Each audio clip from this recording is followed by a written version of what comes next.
Hello guys, welcome back to my channel Edutainment and मैं हूं स्मिता सिंह, आपकी educator for code 55 human resource management and labour welfare.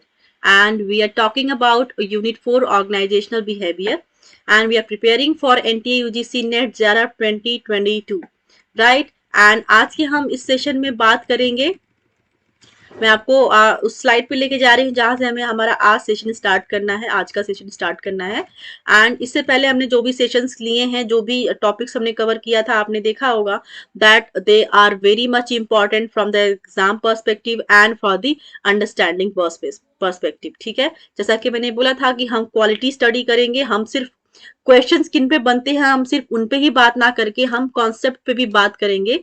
क्योंकि अगर आपके कॉन्सेप्ट्स क्लियर रहेंगे, हर थ्योरी पार्ट का आपको कॉन्सेप्ट क्लियर रहेगा, तो आप इजिली क्वेश्चंस कर सकते हैं। चाहे कहीं से भी क्वेश्चन पूछ लिया जाए, आपको टेंशन नहीं होगी।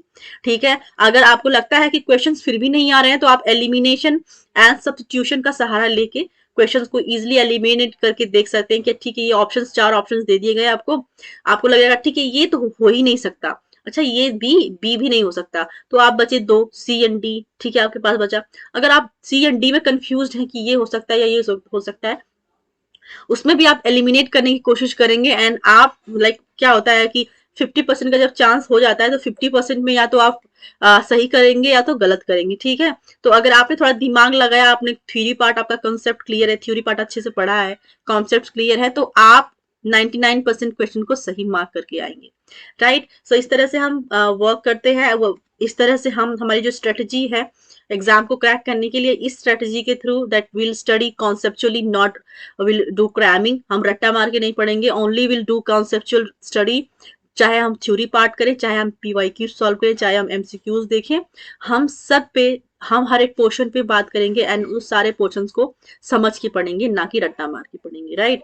तो हमने लास्ट सेशन में बात की थी लिकर्ट्स मॉडल ऑफ इफेक्टिवनेस में, जिसमें हमने कैजुअल वेरिएबल्स देखे थे, इंटरवेनिंग वेरिएबल्स देखे थे एंड एंड रिजल्ट और आउटपुट वेरिएबल्स की बात की थी हमने। ठीक है, in this session will talk about adaptive coping cycle.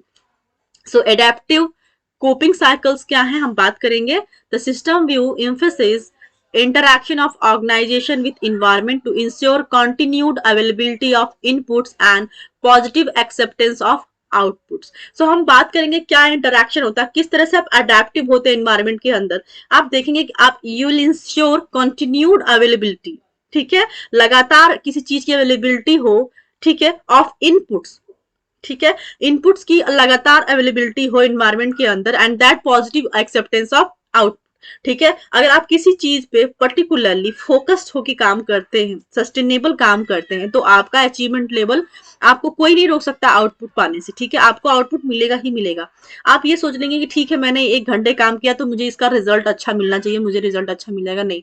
जब तक कि आप किसी भी चीज को लग करके डिलीजेंटली नहीं काम करते हैं, ठीक है, और आप उसमें सस्टेनेबल नहीं है, ठीक है, आप स्टडी को ही ले लीजिए।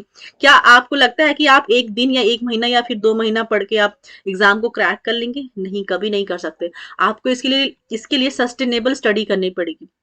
जब से आपने फॉर्म भरा उस दिन से लगा करके आपको उस एग्जाम के डेट तक पढ़ना पड़ता है। ऐसा नहीं कि बीच में गायब हो गए, पार्टी करने लगे, तो इस तरह से कभी भी आप कोई एग्जाम क्रैक नहीं कर पाएंगे। ऐसा नहीं कि आपका एग्जाम अगर 6 महीने में हो रहा है तो आप कभी पार्टी ना करें, कभी आप आराम ना करें। कभी अगर लगता है कि ठीक है आज बंक मारना चाहिए काम से, आपको लगता है कि कभी आप आज आपको बंक मारना चाहिए पढ़ाई से, तो आप करिए, लेकिन जो कर रहे हैं उसको दिल से करिए। ठीक है, आप एक गैप लेना, एक रिलैक्स मूड में जाना, वो ठीक बात है, लेकिन आप इतना रिलैक्स ना हो जाए कि आप जो करना चाहते हैं वही ना कर पाए, राइट। सो यहाँ पे क्या बात कर रहे हैं, अडेप्टिव कॉपिंग स्टाइल में क्या बात करें, वो कह रहे हैं कि जो कंटिन्यूड अवेलेबिलिटी होती है, वो अवेलेबिलिटी किसी भी तरह की हो सकती है।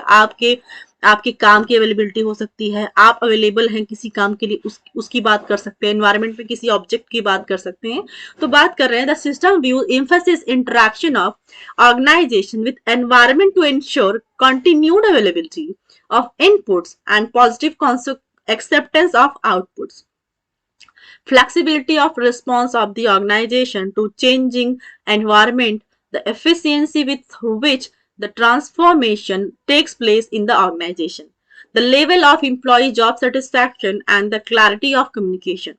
The more effective organizations are those that successfully adapt structure technology and policies with the changing environment to facilitate the goal environment. So यहाँ पे क्या बात कर रहे हैं कि एक changing environment के साथ अगर आप adaptable नहीं हैं किसी भी organization में, क्यों अगर आप हैं, आप देखते होंगे कि अगर आप किसी भी ऑर्गेनाइजेशन के अंदर हैं, क्योंकि एक टाइम के बाद हर चीज में बदलाव आता है, ठीक है। आप जिस काम को बरसों से करते आ रहे हैं जरूरी नहीं कि वो आगे भी वैसे ही होना है। हो सकता है कि क्योंकि जो टेक्नोलॉजी में इतने ज्यादा चेंजेस हो रहे हैं, न्यू न्यू टेक्नोलॉजीज आ रही है, जो काम पहले रजिस्टर पे किए जाते थे आज वो कंप्यूटर पे किए जाते हैं, जो काम घंटों लगते थे कुछ सॉल्व करने में आज कैलकुलेटर से इजिली आप सॉल्व कर लेते हैं। मैथमेटिक्स के क्वेश्चंस आप कैलकुलेशन की बात कर लें इजिली। कैलकुलेशन पहले रजिस्टर में होते थे, आप गुणा गणित करते थे, मैनुअल करते थे, कॉपी कलम लेकर के करते थे। अभी आप कैलकुलेटर यूज करते हैं। जो एम्प्लॉयज के डेटा आप रजिस्टर में मेंटेन करते थे आज कंप्यूटर में इजिली मेंटेन किए जाते हैं। कॉपी पेस्ट के थ्रू उनको इजिली सेव किया जाता है, इजिली अपने फोल्डर में रखा जाता है, ठीक है। उनकी डेटा को कीप किया जाता है, रखा जाता है, सेफ रखा जाता है। तो अगर बदलते एनवायरमेंट के साथ, चेंजिंग एनवायरमेंट के साथ, चेंजिंग टेक्नोलॉजी के साथ, कॉन्सेप्ट के साथ अगर आप नहीं अडेप्टिव होते हैं, उनके अनुकूल नहीं होते हैं, आप उनको अडॉप्ट नहीं करते हैं, तो फिर आपके लिए प्रॉब्लम हो सकती है किसी भी ऑर्गेनाइजेशन के अंदर, ठीक है। मशीनरीज नहीं आ गई, किसी काम को पहले मैनुअल किया जाता था लेकिन उसके लिए अब मशीनरीज आ गई हैं, तो उन मशीनरीज को चलाने के लिए भी तो आपको एडेप्टिव होना पड़ेगा, आपको उसके लिए अनुकूल होना पड़ेगा, आपको रेडी होना पड़ेगा कि ठीक है अभी हम मैनुअल काम करते थे लेकिन अभी वही काम करने के लिए हमें ऑर्गेनाइजेशन ने मशीनरी प्रोवाइड की है, वो मशीनरी को चलाने के लिए आपके पास स्किल्स चाहिए होंगी, ठीक है। तो उस स्किल्स को सीखने के लिए आपके अंदर एडेप्टिवनेस होना चाहिए, ठीक है। जो साइकिल चल रहा है काम करने का, जो साइकिल चल रहा है ग्रूम होने का, ठीक है, ऑर्गेनाइजेशन के अंदर आप नई चीजों को सीखने का जो कल्चर चल रहा है, ठीक है, कि अगर आपको लगता है कि आपको आगे बढ़ने के लिए कोई चीज रोक रही है, कोई चीज आप सीखना नहीं चाहते हैं, उस वजह से आप रुक रहे हैं, आप प्रमोशन आपके रुक रहे हैं, तो आप क्यों ना उस काम को सीख लें, ठीक है। तो ये अब बात कर रहे हैं कि किस तरह से एडेप्टिव नेचर होना चाहिए इंप्लॉइज का ऑर्गेनाइजेशन के अंदर, किस तरह से एनवायरमेंट में सारी चीजें बदलती जा रही हैं, टेक्नोलॉजी बदल रहे हैं, स्ट्रक्चर्स बदल रहे हैं, पॉलिसीज बदल रही हैं कंपनीज की, ठीक है। तो उस चेंजिंग एनवायरमेंट में कितने अडेप्टिव हैं एज एन एम्प्लॉई आप, वो देखा जाता है। अगर आप अडेप्टिव हैं तभी आप ग्रो कर पाएंगे ऑर्गेनाइजेशन के अंदर, तभी आप सक्सेसफुल रहेंगे, ठीक है। एडगर स्कीन ने क्या कहा इस बात पर, अडेप्टिव नेचर की बात पे क्या एडगर स्कीन ने कहा था, that he suggested that maintenance of effectiveness is made possible through the adaptive coping cycle. आप किसी के साथ कोप नहीं कर रहे हैं, ठीक है, उनके साथ सहभागिता नहीं दे रहे हैं, अडेप्टिव नहीं है, अनुकूल नहीं हो किसी चीज के तरफ, तो आप तब तक आप इफेक्टिव नहीं माने जाएंगे, ठीक है। किसी भी ऑर्गेनाइजेशन के अंदर इफेक्टिव तभी माने जाएंगे जब आप अडेप्टिव हैं इन नेचर, ठीक है। आप उस माहौल के, उस चेंजिंग एनवायरनमेंट के अकॉर्डिंग आप बदल नहीं रहे हैं, आप वही रिजिड पड़े हैं, या फिर आप सीखना नहीं चाहते, आप लेजी बने हैं, तो आप इफेक्टिव कैसे कहलाएंगे, आप इफेक्टिव नहीं है। अगर आप बदलते एनवायरनमेंट के साथ बदल रहे हैं, सीख रहे हैं, नए स्किल्स अपने अंदर डेवलप कर रहे हैं, तो आप इफेक्टिव हैं, you will be called effective, ठीक है। The sequence of activities process which begins with some change in some part of the internal or external environment and end up with more adaptive dynamic equilibrium for dealing with change. Adaptive coping cycle has the following stages. वो क्या stages है, we'll talk here. Sensing a change in some part of internal or external environment. आप सबसे पहले आप देखेंगे, जरूरी नहीं कि आपके मैनेजर आपको बताएंगे कि ठीक है ये चेंजेस हुए हैं, आप इसको करो, ठीक है, आप इसको सीखो। कभी कभी क्या होता है, एज एन इंडिविजुअल आपका कर्तव्य बनता है, आपकी रिस्पॉन्सिबिलिटी बनती है, इवन यू कैन से कि आपको खुद को ग्रो करने के लिए, खुद को सक्सेसफुल बनाने के लिए, खुद के अचीवमेंट के लिए आपको एक बार तो पहले तो आप खुद सेंस करना चाहिए कि क्या क्या चीजें बदल रही हैं ऑर्गेनाइजेशन में। जो चीजें पहले चलती आ रही थी अचानक से देख रहा हूँ कुछ चेंजेस देखने को मिल रही हैं, उसको आप सेंस करिए कि क्या बदलाव है और क्या बदलाव लाना चाहिए किसी भी काम को करने के लिए। तो आप first of all you sense a change in some part of internal और एक्सटर्नल एनवायरमेंट में, ठीक है। इंटरनली भी देखिए आप और एक्सटर्नली भी आप सेंस करिए कि किस तरह से चेंज हो रहा है, ठीक है। दूसरा देखेंगे, importing the relevant information about the change into those parts of the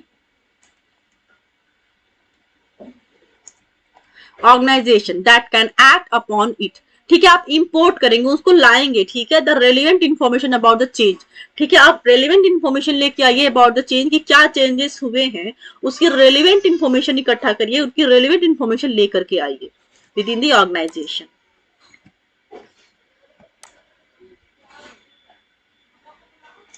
next देखेंगे changing production process inside the organization according to the information obtained. ठीक है, ये मुझे लगता है कि आपको समझाने की जरूरत नहीं है, I will understand easily. Stabilize internal changes while reducing और मैनेजिंग अनडिजायर्ड प्रोडक्ट्स। नेक्स्ट देखेंगे exporting new products and services that are more in line with the perceived changes in the environment. And last देखेंगे obtaining feedbacks from the external environment on the acceptability of new products and services.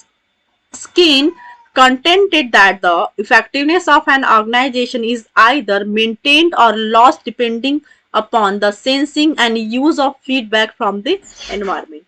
ठीक है, सो हम बात करेंगे जैसे कि हमने देखा कि किस तरह से आप अडेप्टिव आपको होना चाहिए, एंड आप किस तरह से सेंस करना चाहिए, किस तरह से चेंजेस लाना चाहिए, किस तरह से चेंजेस के बारे में आपको समझना पड़ेगा, इंटरनली एंड एक्सटर्नली आप किस तरह से उनको सेंस कर रहे हैं, ठीक है, किस तरह से आप इंफॉर्मेशन लेके आ रहे हैं अबाउट द चेंज। तो इन सारी चीजों को आपने देखा in his language, in Edgar skin ने क्या कॉन्सेप्ट दिया है behind the adaptive and कॉपिंग cycle के बारे में। ठीक है, सो नेक्स्ट सेशन में हम बात करेंगे लीडरशिप की।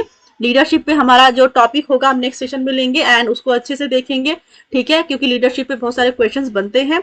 So will talk about will study about the leadership in next session. तब तक के लिए आप मेरे साथ बने रहिए, मेरे साथ जुड़े रहिए, and thank you so much for watching me. Thank you very much.